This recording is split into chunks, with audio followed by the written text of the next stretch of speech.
He's the lead pastor of Journey Church, and he's been an active member of this community for years. We are talking to Steve Pyle on the Spotlight next.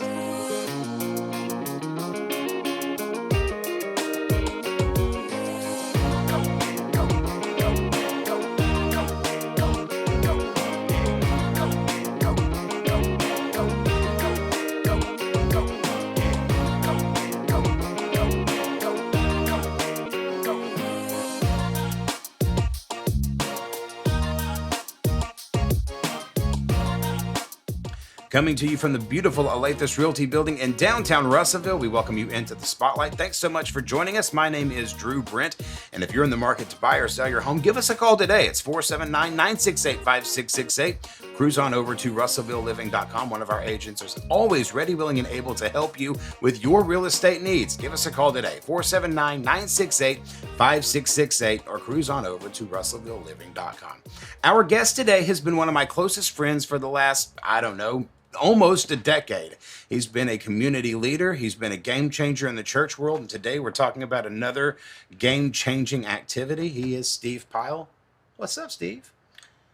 Man, I just got to say that your announcer voice was on point. Thanks. No problem. Jamie, my wife gets a little perturbed at times because I don't always know when to turn it off. Uh-huh. And so in the mornings, here's your coffee, and here, good morning. And shut up. I'm not ready for that. It's fantastic. I'm happy to be here. So I want to talk about something that first off, let's dispel some rumors. Okay. Journey Church is not closed. No. It's been something that people have talked about because it's a completely different model. There's something happening with the building. Fred Teague has been in here a couple of times talking about that. We'll get to that here in a few minutes. But Journey is still very much open and alive and well. Very much open, very much alive and well. Here's what I like to say. It is an impossibility to close the church. Yeah. That is impossible because the church is not a building. It's not a location. It's a people. And we have T-shirts made years ago that said, "I am Journey," just to emphasize the point that wherever we go, we represent Christ. We are the church. And so all we have done is minimized an emphasis on a gathering place and maximize the emphasis on a scattering people, a going people. And so it's just methodology more than anything else. And we feel like it's going to be much more effective. But it had to be scary, and I was there when things were beginning to be talked about a little bit, and there was these conversations about, hey, what if we did this? And let's dispel another rumor too. This was not done because of the pandemic. This had been a conversation that was happening quite literally years before. Even when I was youth pastor, we talked about doing this in youth since 2016. Yes, this was coming. So we believe that God created man for a reason, and then he perfectly created each individual, right? He says he has gifted us. He created good works for us to do in advance before he created us. That's an individual statement. And so we believe that form follows function. The function comes first. And so if we as a people who are called to do something aren't actually accomplishing the thing which we believe we were created to do, then we need to change the form in which we're doing it. And when you said it's scary, yes, scary. Hard, yes. But the things which are worth doing are always hard and always scary because it always involves change. But who better to make the hard decisions than people who really believe they're called to change the world? Well, and then one of the core values is, growing things change. Growing things change. Talk to me a little bit about your mindset going into this. Before you make the big announcement, before you say, hey, this is what we're doing, let's go back even before you tell the congregation. You've got this idea rolling around in your head and you want to tell the staff, but you're not sure what to say. How long did you agonize over this idea of, hey, what if we don't need a building? A long time. It's often been said that the thing which interferes the most with my learning is my education. Yeah. That when we think we know the answer to a question, we stop answering the question. Right. And that stops us from learning, growing, progressing, and accomplishing. And even though we were what we called ourselves one church with 3 locations. We had 3 locations in 3 different cities, 7 services on it on a weekend, 1,400 people in attendance. We did not see the effect on the community, on our neighbors, even our own lives that we thought the scriptures say happen when you connect with a loving God and with his purpose. And so then we just asked the hard questions, and sometimes the hard questions led us to answers like, well, we value something that God doesn't value, or we put something in place in form that Jesus never said should be there. And when I come to grips with the fact that, hey, what I put in place could actually be the problem, Right. I have to really wrestle with that. So it was a long process. It was a lot of reading different books of other people who had walked through the same thing and came up with the same answers that led me to the place of then saying, okay, we have to figure out the answer. We have to lead people to the place of agreeing that this is something that should be done and then do it together. So you're agonizing and you're talking to yourself about, hey, what if this was partially my fault? Mm-hmm. Then you tell the staff. And full disclosure, I was on staff at Journey Church for years. And I know how these staff meetings go. They're always fun. They're always productive, but there are also times where they go into rabbit holes. What was this staff meeting like when you first say, hey, I don't think maybe we need like a building anymore? I didn't come right out and say that. Of course not, right. Part of the key to leading is to get everybody to agree to see a problem. Once everybody can agree on a problem, that's why we can't do anything in politics anymore. We all can't agree on a problem. Right. And then, okay, if we all agree that this is a problem, now we can have a conversation on how to remedy it. We had the illusion of success. You know what I'm saying? If you measure if the measurement of success of a Jesus movement is the number of people that sit in a seat, boy, we were successful. If the measurement is the amount of dollars that come in to support what you do, we were successful. But if the measurement is your kingdom come, your will be done on earth as it is in heaven, that our city becomes more peaceful, that we are ministering to the needs of the poor, that families are being reconciled, that recidivism in our prison systems or our county jail go down, that people are getting off of drugs because they're finding a new way of life, we were failing. Right. And we believe that's what Jesus expects from his people. Like, we're supposed to be like leaven in bread that he throws everywhere in all the little areas of the world. And our presence there changes the whole environment. We have those conversations and we're like, hey, do you feel like we're changing the environment of our city? Or do you feel like we're measuring the wrong things? And so once everybody says, maybe we're measuring the wrong things, we don't feel like we're having a great impact on our city or our workplaces or our schools, then it was a lot easier than to say, okay, what do you think the difference is between the way we've made church today and the way Jesus created it when he said, I will build my church and the gates of hell won't prevail against it. Right.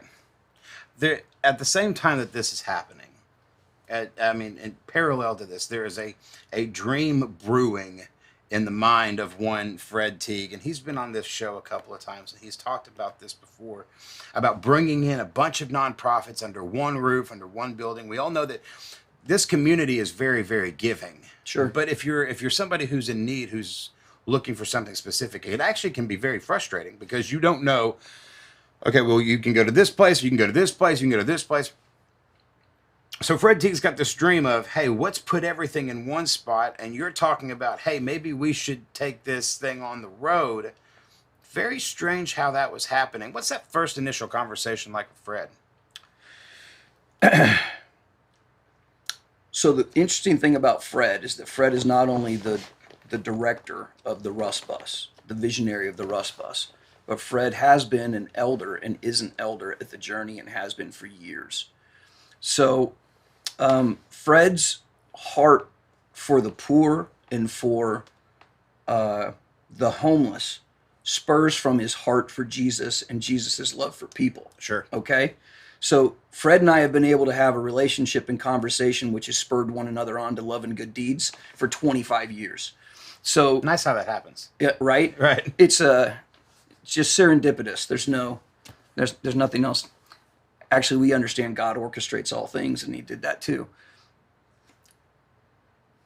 The cost of doing business is something that everyone who does business understands. The cost of the way that we do American church is just too exorbitant.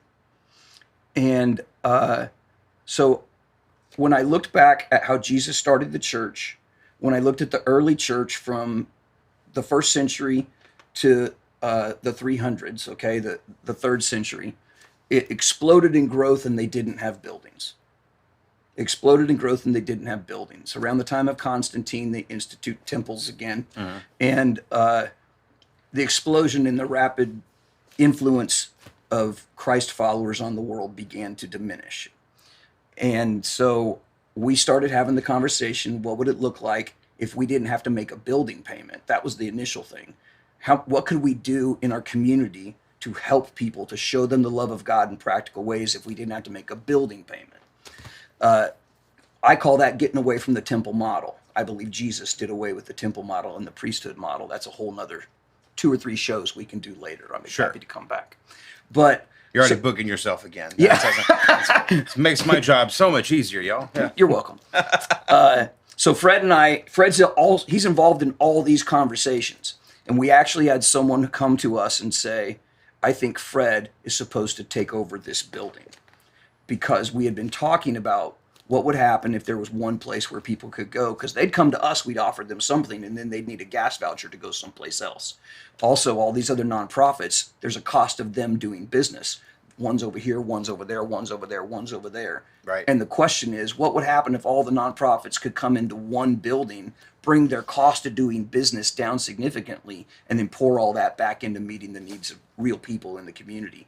Could that be part of the kingdom of God as it is in heaven happening here? Things get better, right?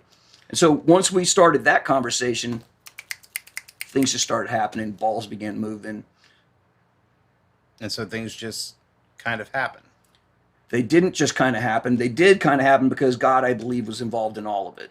But conversations started happening and people started saying yes. We communicated it to our people. Our people were excited about it. And how is it translated to what's happened now? You know, when you first say this, there's a whole lot of people that say, "Oh my Lord, that's terrifying," or the most dangerous word in business, or the most dangerous sentence in business or in church. That's not the way we've always done it. And now all of a sudden, hey, we're gonna break this thing. How receptive were people? Depends on which people you talk to. Sure. Right? So anybody who's ever tried to lead change or to do something knows you have categories of people. You have early adopters, you have the middle group, you have the laggards, and you have we're never going to do that. Yeah. Group of people. So, and none of them are bad in their own way. No, not at all. So obviously there was a group of people who were gung-ho because they weren't satisfied with the way things were happening. There's always going to be that group of people that are always looking for the next new thing. The vast majority of the people in the middle, because, I think you brought this up earlier, we had done massive change before, and we had gone through it well, and we had led through a process, and how we defined success at that point, we achieved, right? And so they trusted the leadership, even in this, even though they're like, I think you guys are nuts, but you guys did this well last time, right. So we'll follow you again, and we'll see. We'll follow crazy for a second time. Right? Yeah, exactly. But the interesting thing is that people are growing by leaps and bounds who are walking through the process with us. New people are joining us in the process. And it's not about building a gathering. It's about building a people who are willing to scatter and be the church in school, in work environments, in their homes, in their neighborhoods to do good. Well, when we come back, we're going to talk to Steve a little bit about the first time that he broke church, see how that all went down for him, because this is a crazy story, and I can't wait for you to hear it. And a little bit later on, we're going to get behind the man who has made some of these changes and some of the things that have happened to him. He's a California transplant. He chose Russellville for a reason. We're going to talk about all that and more coming up after this timeout. You're watching The Spotlight on Latest Realty Live. Don't go anywhere.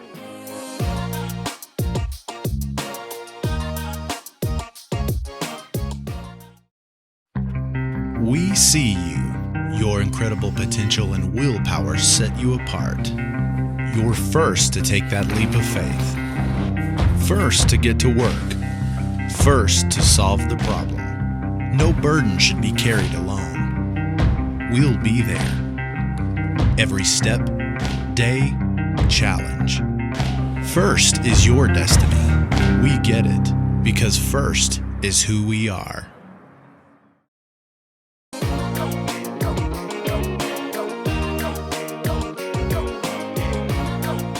We welcome you back to the Spotlight, and if you're in the market to buy or sell your home, give us a call today. It's 479-968-5668. Fine folks right here at Olathe Realty are always ready, willing, and able to serve you and your real estate needs. Hey, the market's never been hotter. Now is the time. Give us a call today, 479-968-5668. Our guest today is Steve Pyle, a prominent pastor here in the community, a good friend of mine, community activist, leader, Harley enthusiast, any other things that I have not mentioned yet, singer, songwriter. Yes.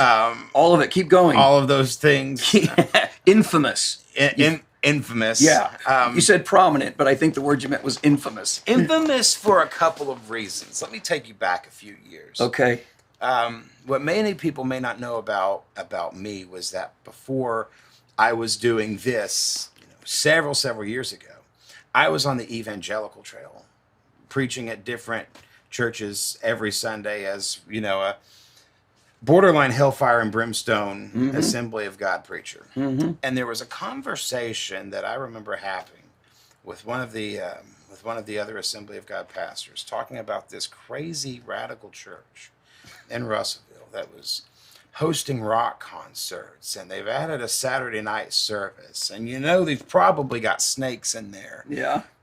This was you. Oh. And I didn't know it was you at the time. Thought you were talking about Wayne Drain and fellowship. Yeah, I don't know. We'll have to talk to Robert Wayne about that one.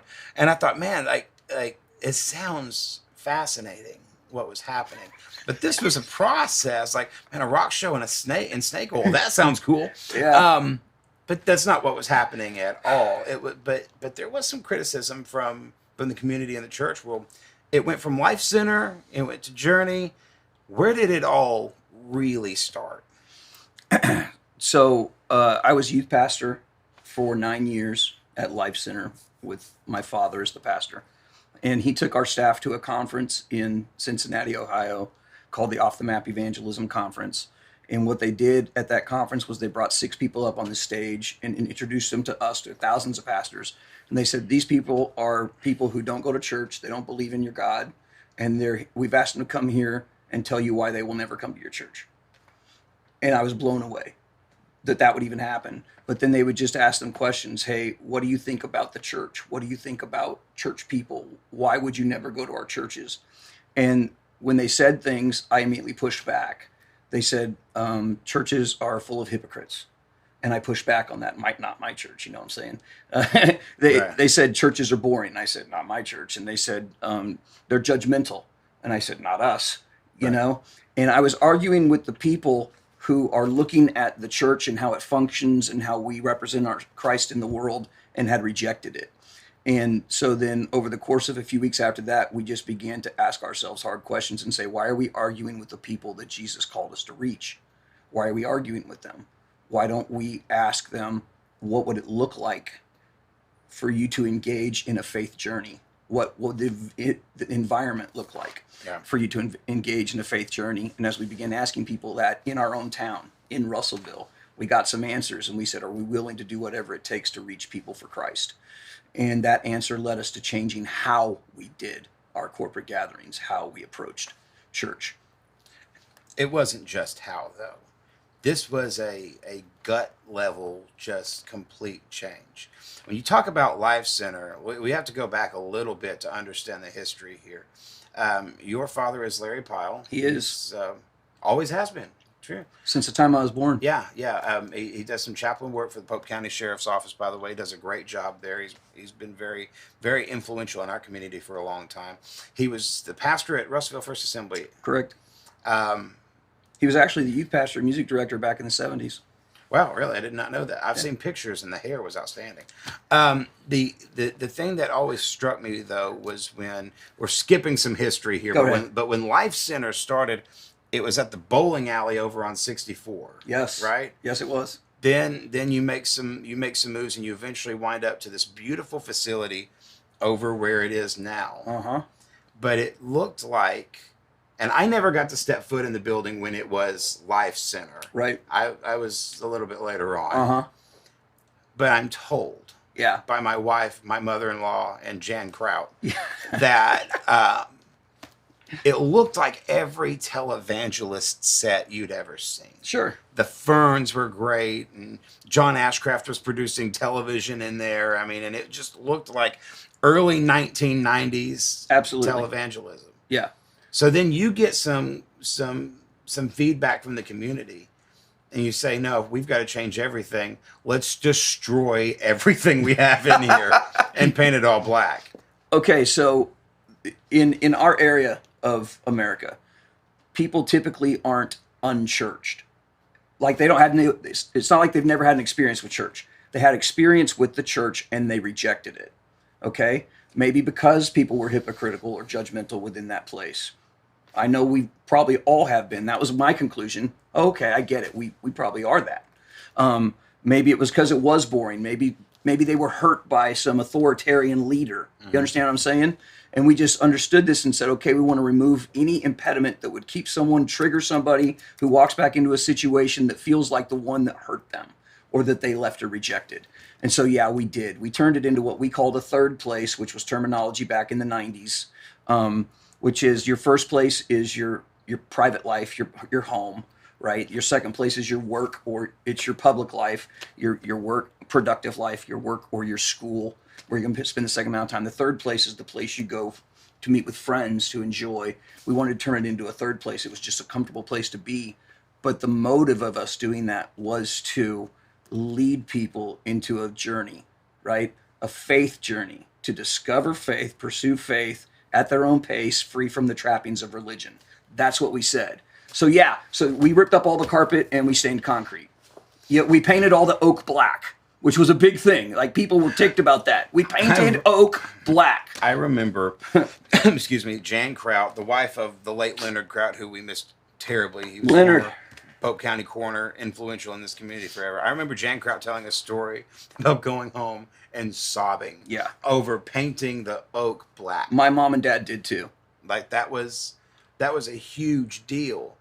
But and the whole reason we have you on the spotlight today is I'm fascinated by the journey of, no pun intended, of how dismantling the traditional mechanism of things has led to something new. And really and truly, you've made a joke in messages before where you said, at this point in your ministry life, when you've painted the oak black and you put in these stage lights and there's fog machines, you grew the church from 400 to 200. Absolutely. Yeah. There's definitely a level of rejection from the people that were already there. But one of the things that someone said to me years ago was, you choose who you lose. And this is what I knew. Anybody who was married to the method of doing church before had plenty of places to go. Right. They weren't being lost to the kingdom. They weren't being lost. I trust all the other pastors in this city. I meet with them every Tuesday for lunch or for breakfast. They're great men. They have great ministries going on. Any of the people from Journey that decided to go there at that time were going to be well taken care of, and they would grow in their faith. What I was going for was the 60 to 70% of the people in our community who had been hurt by church rejected God as a result. They didn't reject God, they rejected the church, and in so doing moved away from pursuing a relationship with God, which I believe is what leads us to life and life to the full. So I was willing to do whatever it took to go for them, and that included changing the way it looked, the way it felt, how long our services were, how we talked about God in our services.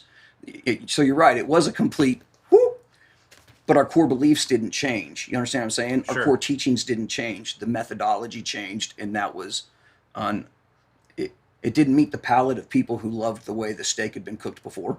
Right. Nice way of putting that. That's Brangus terminology, as I like to say, or Old South terminology. Or Colton's, any fine steakhouse here in this area, fine institutions. You're a transplant. Yes, sir. You and your family are transplants. You are originally from California. You moved here around the ninth grade. Yes. Is that about right? Yep. And you stayed here. Yep. What is it about Russellville that kept you and your family here? Well, here's an interesting story. I was born in Pine Bluff, and then my parents came to Russellville, where my dad was on staff at First Assembly. He moved to California, where he pastored until I was in ninth grade, and God brought him back to Arkansas. I mean, during the 80s, no one left California to come to Arkansas. It was God's place out there. Everything was perfect. Now, not so much. Now everybody leaves California to come to Arkansas. Now there's some things that are different, but and to be honest, the first year I was here was one of the hardest years of my life because it was totally foreign to me. It was different. I was different. I looked like someone from California, and I didn't fit in here at all. Right. But within a year, I fell in love with this place and with the people and with the culture, and I couldn't leave now if I wanted to. If I won the lottery and could do anything I wanted to do, I would never leave Russellville. You know, for the people that watch this show, there's a lot of folks who watch this as a mechanism to decide whether or not, hey, do I want to move to Russellville or not? Yeah. What are you telling those folks? Should they get here, and why? Oh, man. The people in Russellville are fantastic. They're friendly. They're welcoming. They're accepting. It took me a while as a ninth grader to find a group of friends because I looked weird from Southern California. But I found a group of friends that got me through school. You know what I'm saying? Mm-hmm. Russellville, it just has a home feeling to me. Yeah. I love downtown Russellville. I love all the local restaurants. I love walking around downtown on the Fridays when they have the big events. I love our depot. If you go to a lot of places in America, pastors don't talk to each other because they're in competition. Not in Russellville, Arkansas. We are literally friends. We're friends. Right. That's crazy. Yeah. But there's something special about this place. The natural beauty of where we live is unreal. Yeah, I've noticed that too. It's interesting. When I was in the restaurant world, I noticed that a lot. That there was a whole lot of times that the restaurants I was managing was serving food that did not come from my restaurant. Right. Because I mean, we just had to do some. It was made as a matter of survival at times. Wow. But the people around here. You're saying the restaurants helped each other? Oh yeah. Wow. Oh, unquestionably. The movie theater helped us out a couple of different times. Saved our bacon. I mean, there was. I mean, you would think that there's a whole lot more competition, but here's what we knew: everybody who was going to the restaurants had the same dollar. Sure. Right? And at some point, okay, you might get tired of this one. You're going to come over here. Right. But a healthy restaurant market was always good for everybody. So yes. And so when you talk about pastors not competing, there's not a lot of competition so much as it is healthy competition. You know, but there's plenty for everybody around here. Right. Dude, what you're describing to me is just another picture of what community should really be. Right. Community isn't necessarily about the buildings or the streets. That's part of it. And we like to have nice buildings and nice streets and all that other stuff. But the community is how we relate to one another in the business world, in the church world, in school. And to me, I have found my experience in this community to be something which has been a blessing. Let's talk a little bit about your family there. Basically, the Von Trapp family singers. Yes, we are the Von Pyle family singers. Okay, is that something you've already discussed as being the Von Pyles? Or yes, someone actually announced us as that when we were singing at a funeral a couple of months ago. Yeah, the Von Pyle family singers. Kind of talk to me a little bit about that, because every one of your children is incredibly talented. Your daughter Caitlin is going to be on this show coming up in December. She'll also be on the spotlight for our Carve show, Fridays at 8:30, ARV, AM 16, 93.1 FM. Nice yeah, very good. The musical side of your family is really, really interesting. Well, my dad obviously was musical. He sung with a lot of people back in the 60s during the Elvis days, you know. He traveled all over the United States in a quartet. And so growing up in church, I sang, I played drums, my brother played drums. All my children, as they grew up, my wife is a great vocalist.